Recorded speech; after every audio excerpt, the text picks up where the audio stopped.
videos. We can't put it in practical use. We can't ask the questions that actually concern me. And we want to start doing that for you. So we're going to launch with Debbie first. But a couple things I want to go through with you, and she's going to go in much more detail. But first I want to introduce Debbie Coates. So who doesn't know Debbie here? Some of you are just boot campers. Everybody know Debbie. Look at that. Couple. She's been in the industry many years. We won't say how many. And we won't say how many I've been in, so we'll keep it that way. But I asked her a few months ago if she would give me her brand statement and her thoughts on what she does. And there's something that was very interesting that came out of it. It says, everything I teach, every assessment I run, every program I build has one goal: to help create a stronger future for yourself and to live a life God designed you for, with energy, purpose, and joy. And what we're seeing right now, and that's awesome, I love that statement. So she gave me a lot of things, but that's the one I kind of pulled out. But what we're seeing right now in fitness and health is there's this medical over here, there's fitness over here, and there's this big chasm between the two, right? Our doctors have been sick care forever. The only time we call our doctor is when we're sick, right? We don't want to talk to our doctor. That's the guy we don't want to see. And then we're working on fitness, we don't understand it all, and we're trying to fill in those gaps. But there is this tons of education in between those two pillars, right? And that's what we want to deliver to you. So I want to read something really quick to you, which Debbie's going to go in much more detail with you and hopefully explain it on a level that touches you and opens up some questions for you. But I just want to read the definition of VO2 max. VO2 max measures the maximum volume of oxygen the body can utilize per minute during intense exercise. It is the gold standard for cardiorespiratory fitness. And the physiological significance reflects the integrated efficiency of the heart, lungs, blood, and muscles to deliver and use oxygen, essentially your aerobic engine capacity. Right? What I just read to you is the definition. Doesn't go very deep. I don't know how to internalize that with me personally, but that's something Debbie's going to do. And then the last thing I wanted just to open your mind up on the VO2. So there's a ton of biomarkers we're using now in regenerative medicine or longevity or whatever you call it nowadays. But it's ApoB, the diabetes, testosterone level, cholesterol level, muscle mass, BMI. These are all different tests that they do on you. But number 1 and number 2 is VO2 max is number 1, and number 2 is strength. Those are your top 2 biomarkers when it comes to mortality, right? How long we're going to live, how healthy we're going to live, and what is our chances of dying tomorrow. I hate even saying that sentence, but that's kind of how they look at it. So number 1 is VO2 max, and we started this education series and talking about it. We thought, let's start with number 1. Let's start with VO2 max. So Debbie is going to talk to us and share with us so that we understand. Debbie Coates. Yay! That last line from Christopher was for me. Keep it simple, silly. That was for me. So, welcome. I'm so excited to be here. I know most of you. And before we get started, I would like you to say hi to someone that you don't know. Just turn around and say hi to someone you don't know. Hi, I'm Nancy. I'm Rocky. Say hi to someone you don't know. Hi. You met Chelsea? Nice to meet you. Hi. I'm Susan. I'm Rocky. Nice to meet you. Okay, so today's presentation is going to be simple. It's more important, I feel like it's more important for you to leave with 1, 2, 3 things that you can take and plant and that you can use to implement in your own work that you're doing on your body. That's my goal. So if there's something that I bring up that just doesn't resonate, let's make it interactive. There's just, there's 20 or so of you. If you have a question, please feel free, because I'm sure if Dan has a question, somebody else is probably gonna have that same question. So let's just keep it open, and not lecture style, and if you need to know something, I'm here. I did bring some sample tests. I've got people in the room that they've done the VO2 testing. Diana's done it, my clients have done it, and then I brought, there's some other things, a normative data chart, like where should you be, where would be a great number for you to be. I brought some information like that so you can look in on, oh, I got it. Hello, Dora. How are you? Well, We're so glad you're here. Okay, so let's start with the simple. Christopher gave you the definition. VO2 is the maximum, VO2 max is the maximum uptake of oxygen that your muscles take in every minute. That's all it means. So the V is the volume, O2 is oxygen. So how much oxygen are you utilizing at your muscle level right now? And then how much of it do you have available when you walk, work out, ride a bike, run, whatever the things that you want to do. And then from that, if we were to take a measurement, where do you fit in the standardized view of people? And if it's off, what is the formula to get you on so that when you're 70, 80, 90, you have enough oxygen to do everything you want to do, just not exercise, but everything. So let's do a little game here. Right now, sitting, all of you need about 8 milliliters of oxygen for your muscles just to be sitting here. You need about 8 milliliters of oxygen. And I promise you, not even doing your VO2, you're doing it so you have it available. Does that make sense? Mm-hmm. Okay, stand up. Okay, that just took another 2 milliliters of oxygen. Clearly we can all do it. Okay? All right, sit back down. That took another 2 milliliters. Okay? But yet you were able to do it. Here's the dilemma and why VO2 has been pushed to number 1 in terms of longevity markers. Everything you do in life requires energy. Everything. Everything you do. Sitting here requires energy. And I just told you that it takes about 8 milliliters of oxygen for you to just sit here every minute. Every minute. So you're breathing in, your pulmonary is being active, your nervous system, your body is saying, I need about 8 milliliters of oxygen to get this activity done. That's great, as long as you have 8 milliliters available. Now, what if you want to go run? You need somewhere above 20. You need somewhere above 20 milliliters of oxygen to be able to go run whatever speed you want to run. Now, I know my friend Dan, he runs an 8-minute mile. He needs about 40 milliliters of oxygen to be able to do that. That's why when people run sometimes, they'll be like, oh, I can't do it. Well, you probably don't have the VO2 capacity to run the distance and the speed that you wanted. That's the issue. Let's train it and get it. And everyone does have a potential top. This doesn't go endlessly like, we're not all going to be Michael Phelps. He's got a VO2 number. He's got available about 90 milliliters of oxygen every minute. The guy can do whatever he wants. Like he's just almost an endless supply of energy. So to tie this back into your longevity, why does this matter? Who cares? Well, if you want to sit in a chair for the rest of your life, it probably doesn't matter.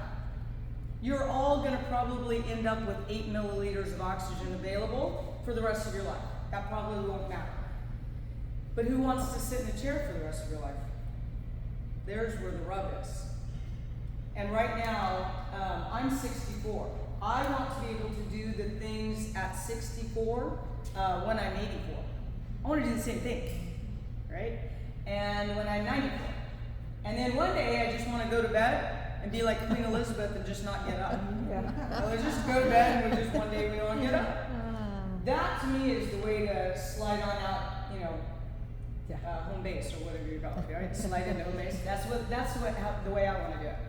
So I knew 15 years ago that VO2 was an important metric that needed to be looked at. The athletes were doing it.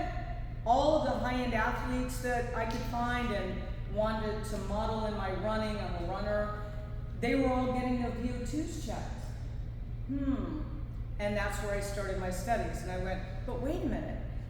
If an athlete can use a number like that to be better, and it represents how I might be able to move when I'm 80, how can I bring this to everyday people like me? And hence, that's what we've done. And then I needed space to be able to do it. And after the pandemic, I chose not to keep my studios. And Christopher, he's forward thinking, guys. That's why there is not another facility that you can go to in town that's not a clinical medical facility to get one of these tests. We have a metabolic cart that you would see in a hospital. And we did bring it to the everyday folks. And Christopher's very forward thinking, so I thank him for that. He offered me space here that I could do what I am passionate about doing. VO2 is the #1 predictor of how long you will live. But to me, that's good. But I want to know about your quality of life. What do you want to do when you're 80? Like, what do you want to do, Andrea, when you're 80? You know, I still want to be active with my family and my grandkids. Right? So yeah, just I think we all quality agree with of that. life. Yeah, I want right? it to be good. May we ask how old you are? I'm 61. Right. And she still runs competitively. She still does strength training. She still does all the things. Now, when Andrea started with me, her first VO2 showed that we needed some work. But without guessing, I didn't have to guess. The VO2 showed me where we needed to go. And I was able to give her a protocol that she could go out and practice. And today she has a VO2 that is better than when we started in 2020. So she's actually aging backwards, right? She's the age of someone 10 years her current age, right? So she's doing better today, and yet she's aging. And I hope that you would all agree that's pretty good biometric stat, right? So I knew 15 years ago that if I could figure out how to take the VO2 information and make something complicated usable. Look at my buddy. Yeah. Dora tells me sometimes when we chat, okay, do you know what I'm hearing right now? I'm hearing Charlie Brown. And I go, okay, she's a good nut for me to crack, because if I can get the message with Dora, because she doesn't mind telling me, you're talking like Charlie Brown. And so does Christopher. He'll tell me all the time, hey, tone it down a little bit. I dug deep and I realized, oh my stars, your volume of oxygen that you have available is not just a good idea for exercise and fitness, it's a great idea for wellness. Because most people that I come in contact with are like Andrea, I want to be active as I age. I don't want to just sit in a chair. So, how do we get that better? Well, before you leave, if you'll leave me your emails, I put together a little cardio blueprint book for everybody here at Fort. And it's digital, so you'll need to give me your email. I'll get it to you. Or I can get it through the club and they can get it to you. Just make sure I know you were at the workshop. But if we're looking at VO2 as a tool, here's the way it works, and then I'll tell you a little bit about the numbers so you know what you might be looking for. We use a bike, and Chelsea was going to be my demo today, but I don't think we'll need a test. I think if I let you see some pictures, but she is willing to be a demo if you kind of want to see it. She's done the test. So we use a bike, and then we hook you up to a mask, like so. We hook you up to a mask, and then we have like I said, a clinical grade, it's a metabolic cart. The machine measures your oxygen and your carbon dioxide. And then you're like, so what? What do I do with that? I'm gonna tell you, it gets better. But once we hook you up, and there's no pain involved, it's like a hard bike ride.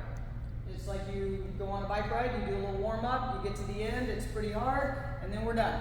And then the machine gives us this wonderful printout that says, hey, here's where your VO2 is, here's where your volume of oxygen sits, here's, for your age group, here's a good place to be, and then it gives us gives us a little information about how that came to be.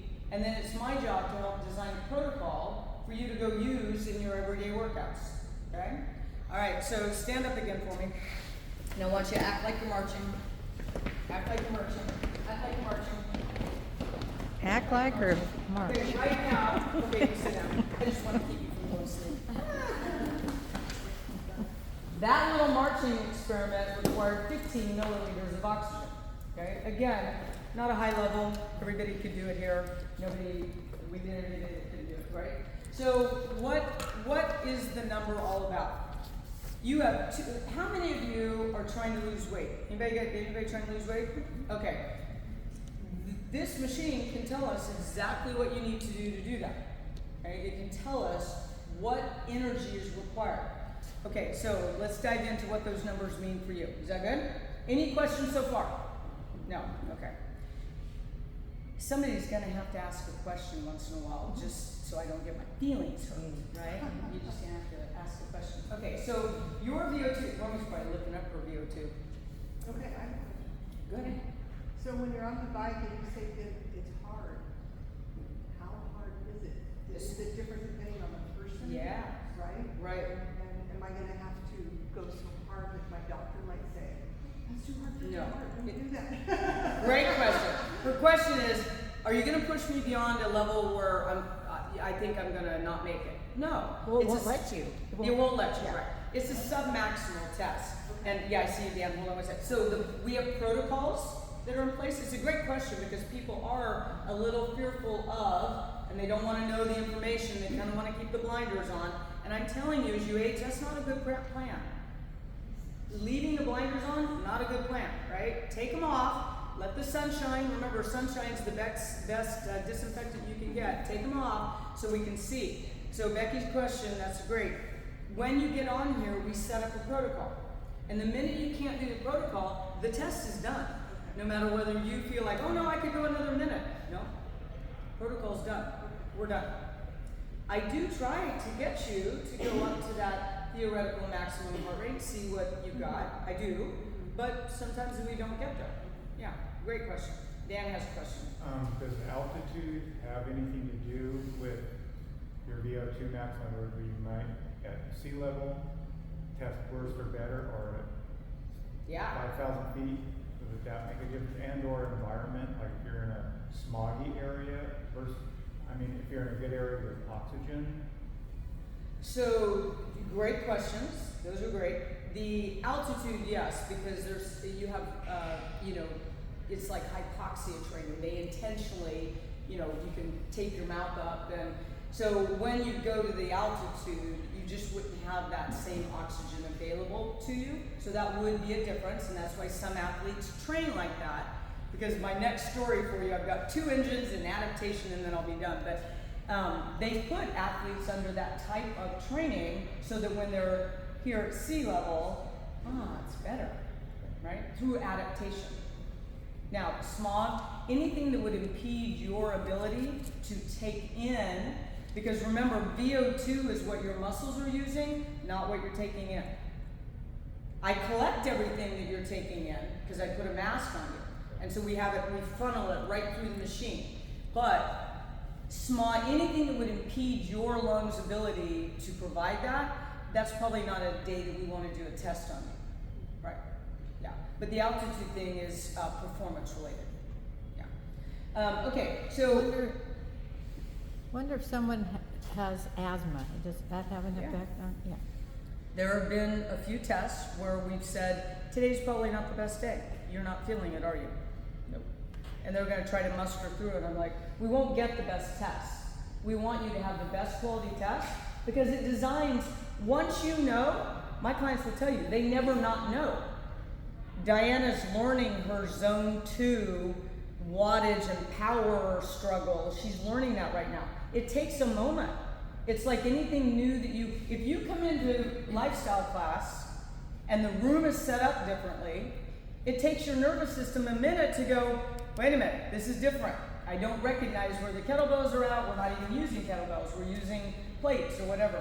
So if you get new information with your VO2 and I say, okay, great, I see it. Here's your protocol. Sometimes that's overwhelming, right? And I'm not saying that's what happened with Diana, but right now we're taking zone 2. We need to get, because that was the gap on her assessment, was zone 2. And that's the gap on a lot of people's assessment, but on hers, that was the gap. And so instead of doing a lot of zone 5, blah, blah, blah, blah, and then over here, and she's not quite sure what to do, here's what we do. And here's how we fix this. And then go get that, and then I'm sure that your VO2 will improve after that, and then we'll tie in the other piece, and you're good to go. So everybody's a little different in their, what they get. And that changes the outcome. So if they have asthma, and they come in one day, and they're not feeling it, and I'm not seeing it on the what I'm reading, then we just redo it. Like, let's put it away and redo it. We'll come back. Okay, so now, to you. If you're trying to lose weight, I can tell you this, okay? I can tell you this. Zone 5 work will not liberate body fat and create energy. It just won't happen.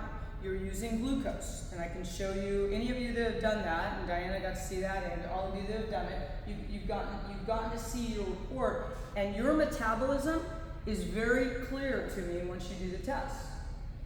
You have 2 systems, and if you walk away with, remember the 1, 2, or 3 things? If you could walk away with this, my heart would be happy. I'd be full right now.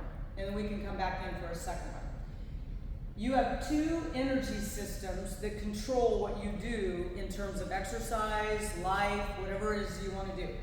You have an aerobic system, and that aerobic system needs fat and oxygen to create energy. Remember I said the number 1 law is everything we do in life requires energy. Everything. I just had you do it. That requires energy. Everything you do in life. Whether it's you want to run a 10-minute half marathon, you want to run a 9-minute 5K, you want to get on a rower and just do a 2,000-meter row in, 5 minutes, whatever the goal is, all of that requires some level of energy. And the way that we make the energy is through that VO2, whether you know it or not. Doesn't matter whether you know it or not, it's how it happens. So you have an aerobic system that's the low-level heart rate stuff. It's you walking, it's you maybe doing a little bit of light biking or something of that nature. Zone 2, or your aerobic system, requires fat and oxygen. And that's how your mitochondria create energy. And I'd love to talk about mitochondria, but I'm looking at Christopher and he's like, don't do it. Don't do it! Next class. So, in your aerobic system, you need fat and you need oxygen to create energy. It's a must. But what if your system doesn't want to do it?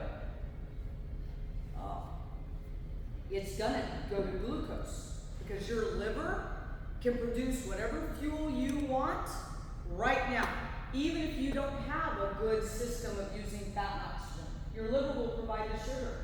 And now you're going to pull in glucose to use for an energy output that was a walk. And that's not the way you were designed. You have 2 systems. You have an aerobic system and an anaerobic system. And the VO2 tells me if you're there at the appropriate level. And you want to be at the appropriate level.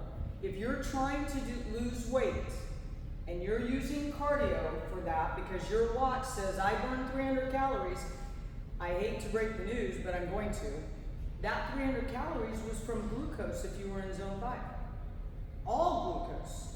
Very little fat. All glucose. So now you did an hour workout, you didn't liberate body fat to use for fuel. You're doing a carb recycling, and then the recovery takes longer. And then you just don't feel as well as you used to. And it's a cycle. Then you have that anaerobic system where you're running as fast as you can go. You're on that rower, you're on a bike, you're doing a spinning thing, you're on the assault bike, whatever it is, doesn't matter. You need glucose, and you need a high heart rate to do that. You want your heart and your lungs and your nervous system to be providing you with glucose freely because you need it. And that's why people poop out. It's not available. They don't have that oxygen uptake with the right fuel for the right system. So it would be like this. At my age, this would mean something. I used to have a Fiat. That was one of my first cars. Do you remember Fiats? I'm not talking like beautiful Fiat. I'm talking about Fred Flintstone car. Yeah, mine was orange. And the little top, the little black top came off, right? And it was like I could use that's why my parents weren't concerned. I lived in Chowchilla and I drove a Fiat. Like, how bad can it go? It just couldn't go wrong. What if I took that Fiat to NASCAR? Right, we know I'd be blown away. Because my little Fred Flintstone car was using gas and oxygen, and I could go that speed, okay? Glucose allows you to be the NASCAR guy. And I can't think of a NASCAR driver, sorry, I'm not a, but in that car, how many miles per hour are they going? 100, 120. How much? 120. 200 miles an hour? Danica Patrick. What? Danica Patrick. Oh yes, there it is. I know her. Yes, I know her. Okay, 200 miles an hour. 200 miles an hour. In my Fiat, I could barely do probably 15, 20 miles an hour. Right? It would get me to school, and then I'd come home, and that was the way it would work. I didn't need glucose to get into my Fiat. I needed some good oxygen and fat. And where's the body get the fat? Because the liver doesn't manufacture fat. Fat stores. Yes, Nancy, yes, from your fat source. It says, hey, you over there, come here, we need you. Now, this is just a factoid, and I don't care if you leave with this one or not, but 84%. So all of you don't want to lose weight. Wait, tell me who you are. Okay, take this to the bank. 84% of the fat you want to lose is through CO2 exhalation. 84%. Everybody thinks there's a furnace in them. And when you look at your watch and it says, oh, I burned 300 calories. There's no furnace. There's no furnace. 84% of the fat that you liberate leaves your body through CO2. Okay, so back to so what? If you are constantly doing zone 5 and you've got weight that you want to lose, and all you're doing is zone 5 work, it's not going to happen. If you're using exercise for that. It's going to happen if you cut down on your plate and because you use, how many milliliters of oxygen do you use right now? 8. And that 8 equals to about 80 calories. So every hour y'all are sitting here, it's about 80 calories. And somebody's got to provide it. So your body either produces the energy through fat and oxygen, or it would be terrible if it did this while you're sitting, or it uses glucose. And you're either doing the Fiat work, or you're doing the NASCAR work. Now, your second system is that anaerobic system. That's your ticker. And you need to do hard stuff so that, because the thing I'm going to leave on is adaptation. Okay? You need hard activities, hard stuff to train your cardiovascular, your cardiopulmonary system. And that machine tells me, how well are you doing with that? How are we doing with oxygen uptake? How's the cardiopulmonary working out? What's your ventilatory efficiency? How well do you clear carbon dioxide? Have you ever gone for like a run and you felt like, oh, I'm choking, I can't, right? Okay, if you're a runner, you know what I'm talking about. Like you run too fast and you're like, wait a minute.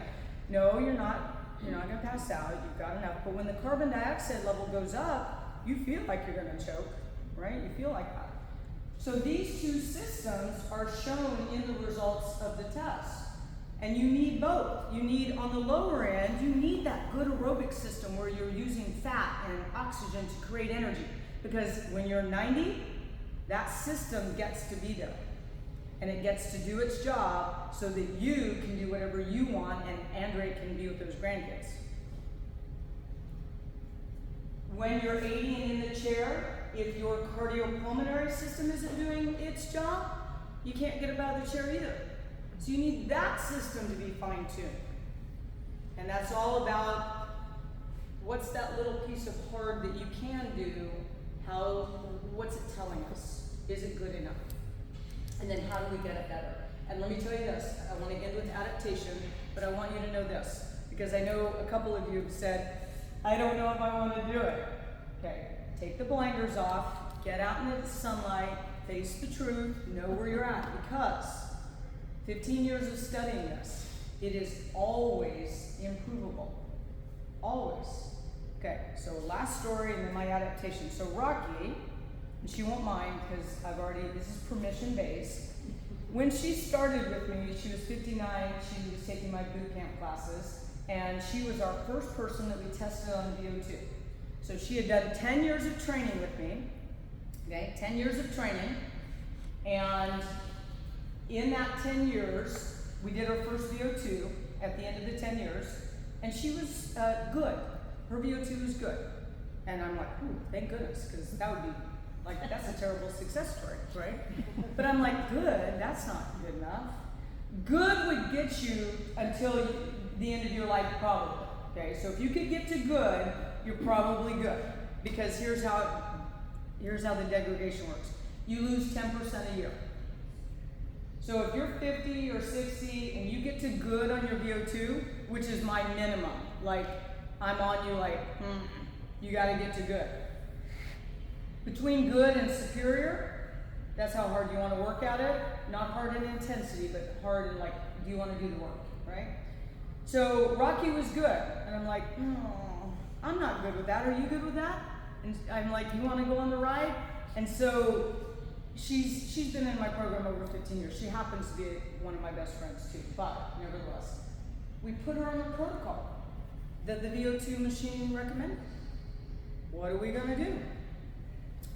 And today, she is better.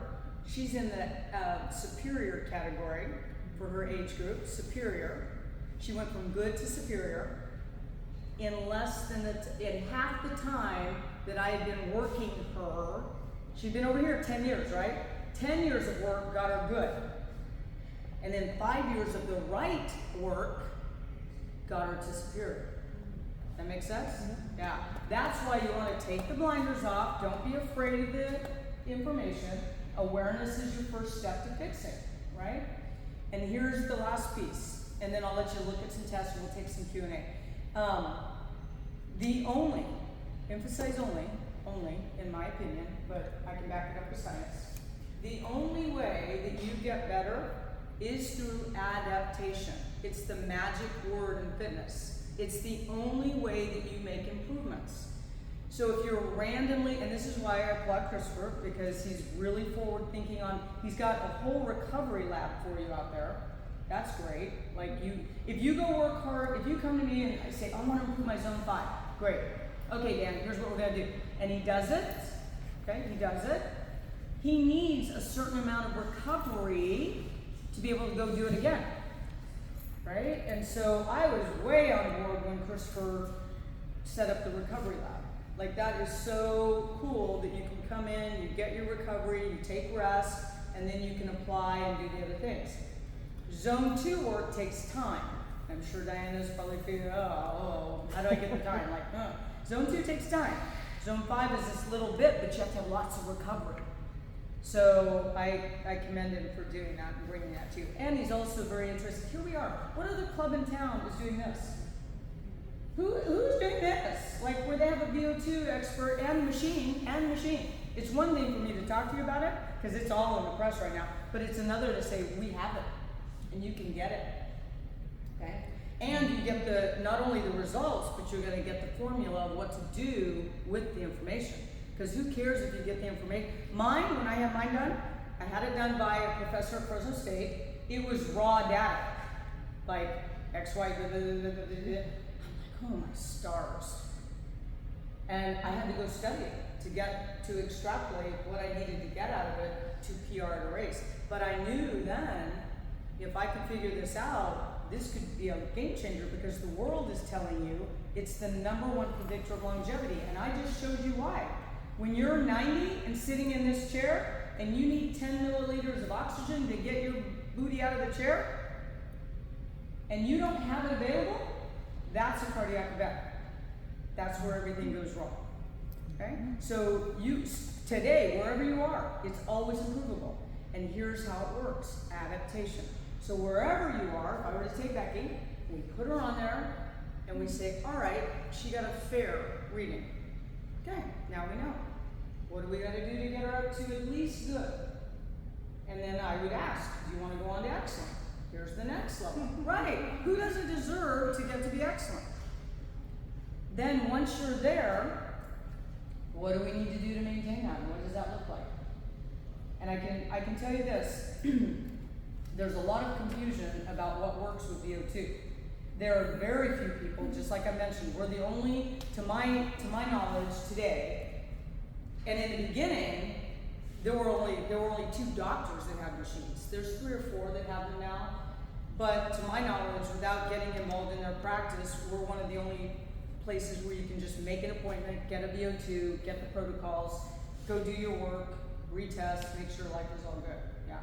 Adaptation is the key. If you've been doing the same thing over and over and over again, it no longer provides you with what it used to. And the window for that, just so you can be thinking about it, is 6 weeks to 6 months.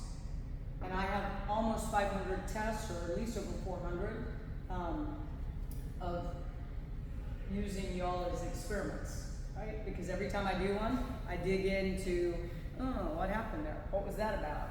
Why'd that happen? What brought her to here? What brought him to here? What do we need to do? Whoa! And then go test it out and go do the work. So adaptation is the key, and if you've been doing something for 6 weeks to 6 months, there's your window. And if nothing has changed, then you probably have reaped all you're going to reap out of that activity. Okay? And like Christopher said, you need VO2 and you need muscle. And those are the 2 biggest biomarkers that impact you the most as you age. So that's all I got for you. So I do want to take Q&A. Let's do a couple things first, really quick. Stay with me.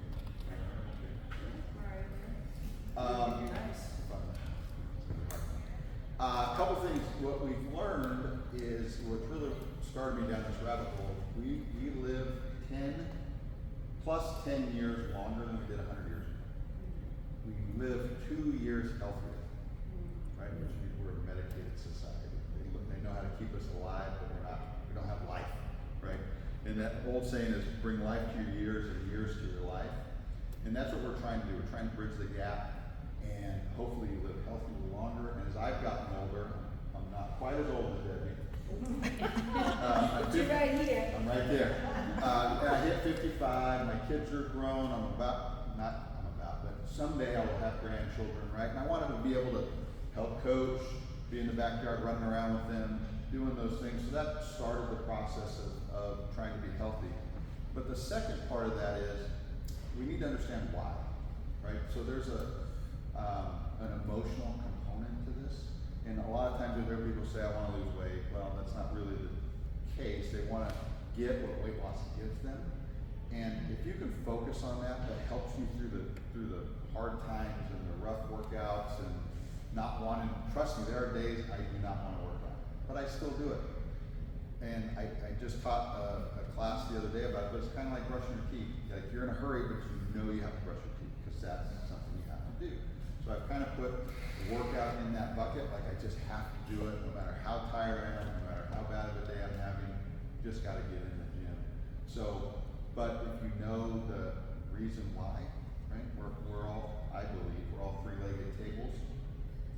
And to be able to carry a lot of weight on those 3 legs, it's mind, body, and soul. I've got to make sure those 3 legs are strong, because the stronger they are, the more I can stack on top of that table, right? So when you're asking these questions, think about what you really want, what your goals really are, what you're looking to get out of this, or what you're looking to get out of your health. And then if you can hold that close to your heart every day, it helps you just get up and do it. It helps you make those decisions. It helps you put down the second half okay? I'm not saying don't eat the first one. Just don't eat the second one, right? Because we do need to reward ourselves and have life, right? Some people get a little too stringent on it. I think Debbie does sometimes.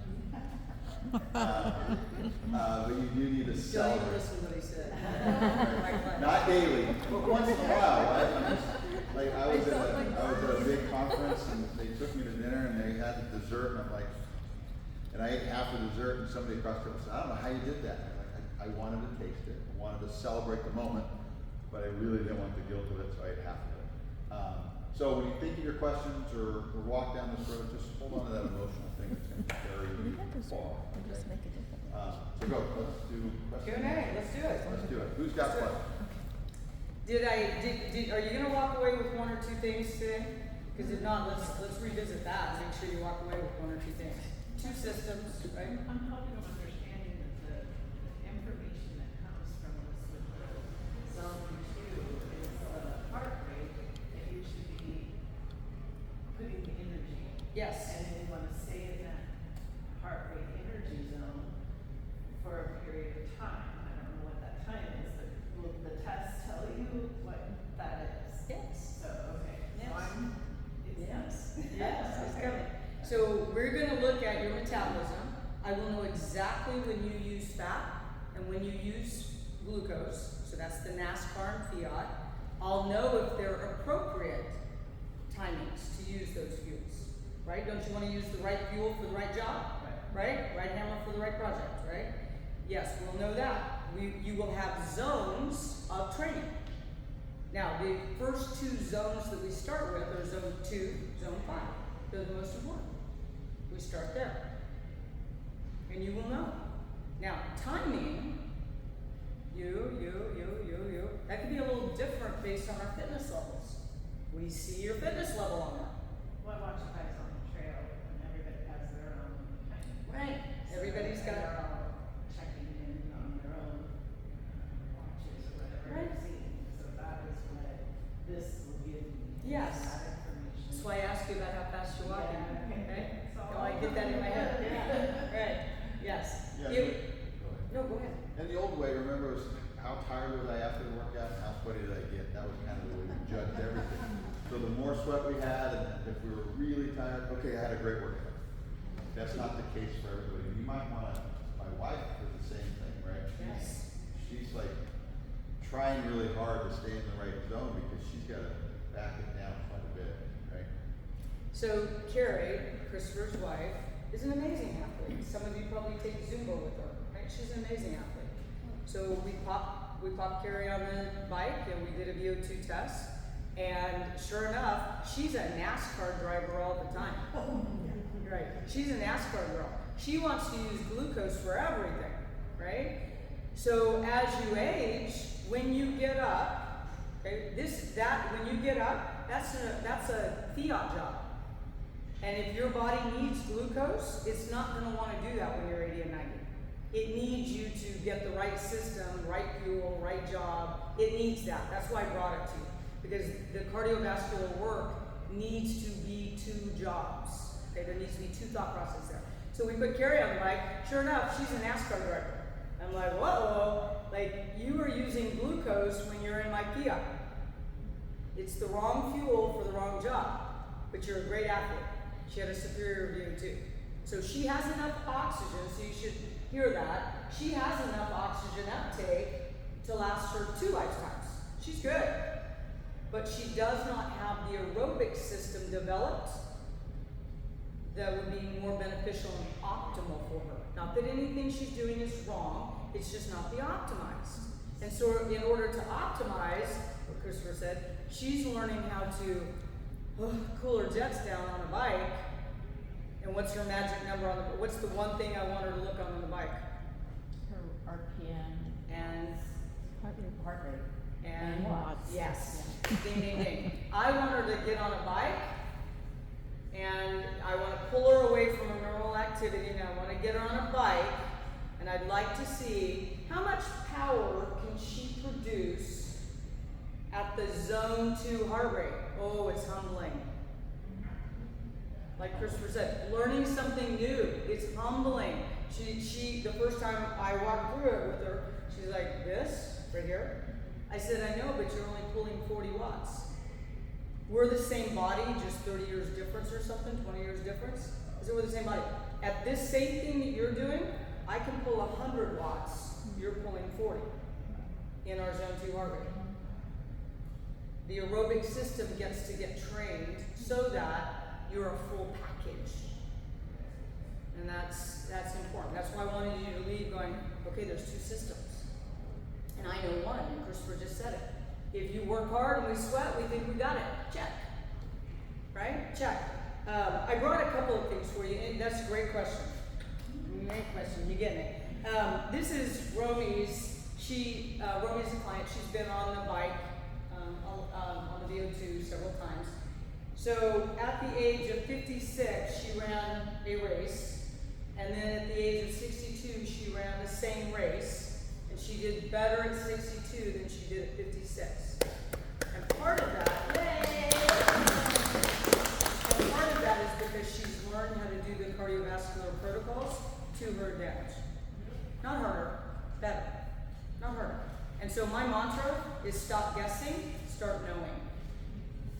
Stop guessing. We have a machine, we have devices, the club has an evil machine that will tell you so much good data, and they make it available to you. If you don't get it done just leave it, Barb. It's fine. Just leave it. Yeah, go ahead. Hold on. Somebody we'll turn it off. I'll edit it. It's fine. It's just for internal anyway. So, anyway, See you I won't tomorrow. go down that rabbit hole. You can improve at any age, and the protocols matter. And doing random work, not a good idea anymore. Like you said, we've got much more to offer. We're using the tools that high-level athletes use just so that we can age better. And I love what Christopher said. I just listened to this yesterday. The doctors at CORE put on a podcast. That's the brand of the machine that I use. And the doctors were talking about that exact same thing. We are a medicated society that is living longer, but the quality is not going up with the length of time that we're here. And Bernie's a clinician, and Jennifer's a clinician, and they can probably tell you that as well. We are not living the quality that the length is giving us, and I would like to see that change. And VO2 is one of the quickest ways to do that. Any other questions? Ask away. Just to make sure I'm understanding, so the level 2, I hear a lot of people talk about it, that's where you Yeah. burn fat. Yeah. But it sounds like it's more than just burning fat, that's Right. 2 systems that you're talking about. So are we saying that when you're utilizing level 2 or you're utilizing the anaerobic system, is that where you're burning your fat, or is it the? Yeah, so the aerobic system is where you should be using fat and oxygen to create energy. And that's level 2? And that would be zone 2 work for Oh, most zone 2, people. yeah, okay. Yeah, that would be, it should be. But if you're Carrie, his wife, Christopher's wife, she's an athlete. She's using high octane fuel for a zone 2 activity. Wrong fuel, wrong system for that activity, right? And her body's just been trained to do hard things. And she's bringing that hardness into zone 2. What we want to see in zone 2 is how much power can you produce without going to that level. So how do you increase that power, or is it, I mean, hearing it before, it seems like, hey, you just stay zone 2, which means whatever your heart rate Yeah. is, you just stay there, that's it, or is there a whole lot more? to it? Yeah, there's more. Okay. There's more, right? Yeah, Diana's doing it right now. She's learning that. What kind of light bulb are you? Are you a 20-watt light bulb? Are you a 100-watt light bulb? Are you a 50-watt light bulb? Like, what kind of light bulb are you? You want to be the brightest light bulb you can be in zone 2, where oxygen and fat are producing the energy. You want to be the brightest light bulb in that group. That's what matters. The heart rate is just a proxy.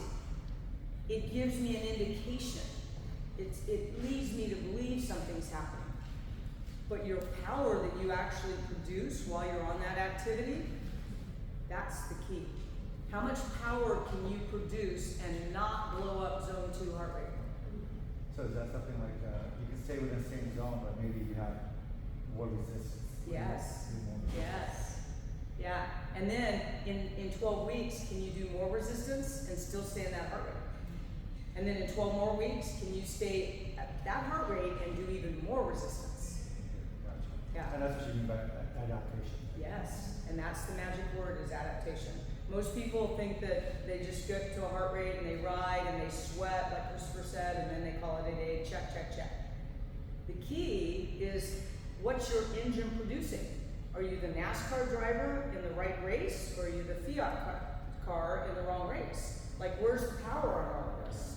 And that's the important piece. And that's what this lets me know. And I think that's what we hear a lot, like, hey, when you go on treadmill, start on treadmill, you get your heart rate, and you're good to go, right? Right.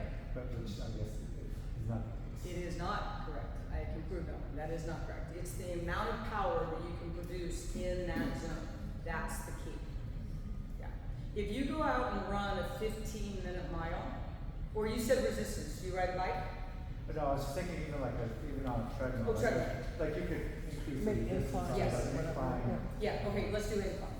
Okay, so let's say you go from 0 and you can go grade 3.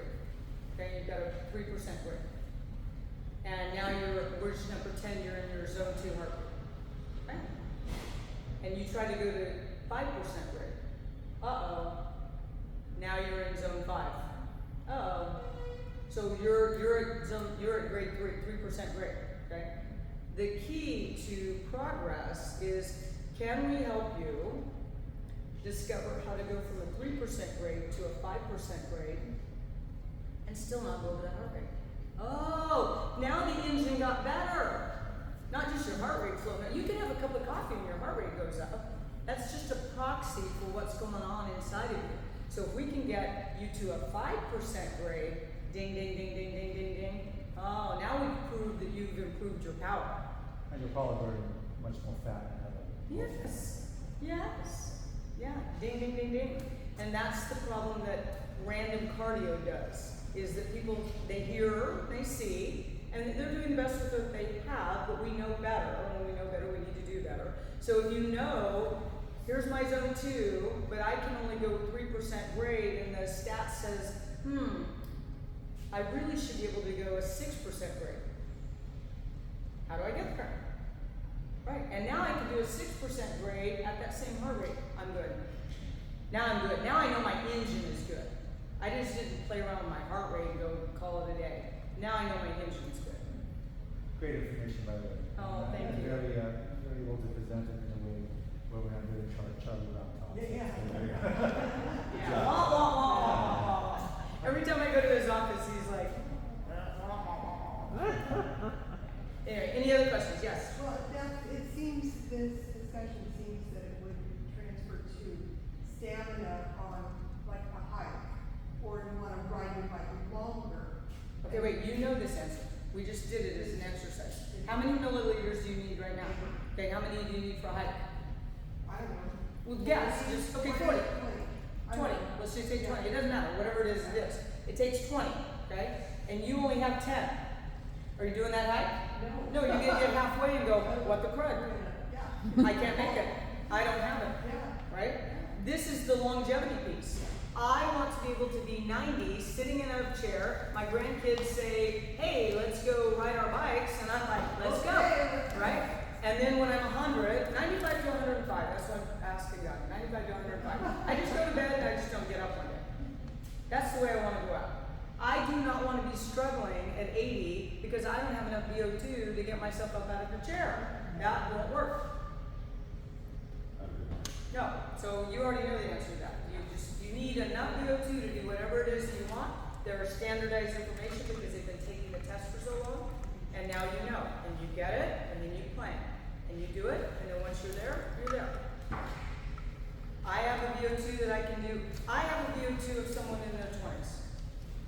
So barring anything else, okay, just VO2, I can go do as much as I want, as long as I want for, whatever it is, right? I want all of that for you. There's a doctor that has done some studying on VO2, and he said that every one of you has the capability of being in the top 25% of your age group. Every one of you has the capability of being in the top 25% of your age group. Just, do you wanna do the work? And it's not harder. No. It's, yeah, It's probably easier. Yes. With the road. I mean, think about this. I mean, if you're old enough, when we used to travel, how many had maps in their glove box?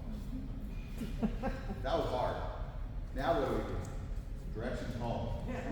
Right? And that's easier. So it's the same thing. The road, we give you a really good roadmap, guides you through the process, and you can see the direction. And that just makes life so much easier. Not guessing, and pulling out a map, and missing the road, and trying to figure. I mean, I remember those days. You had like 15 maps in your glove box because you went on trips, and now you got all kinds of maps. So this is just two things. It helps give direction, and it also helps you understand where you're at, right? Because that's the important part. Most people are climbing a mountain, never turn around and look how high they are. Right? We're always looking at where we're going.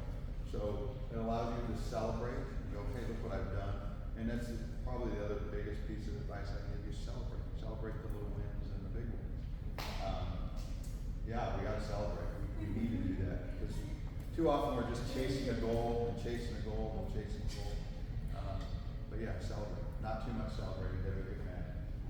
I know. I always used to tell my clients, fun's kind of irrelevant to the whole thing, but that didn't sit well with them. We want to have fun. We wanna have fun. We want to have fun. I want to have fun. It's a Well, great journey. I have a client that's going to be waiting for me, but I want to make sure every question, and then I want to make sure that if you like the little cardio blueprint that I put together, it's a little digital, a few pages to just kind of plant some seeds, and then my office is right around the corner.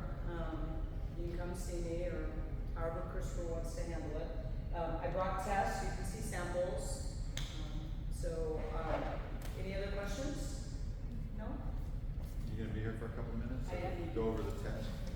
Debbie runs. What's your name? No more questions. We're good?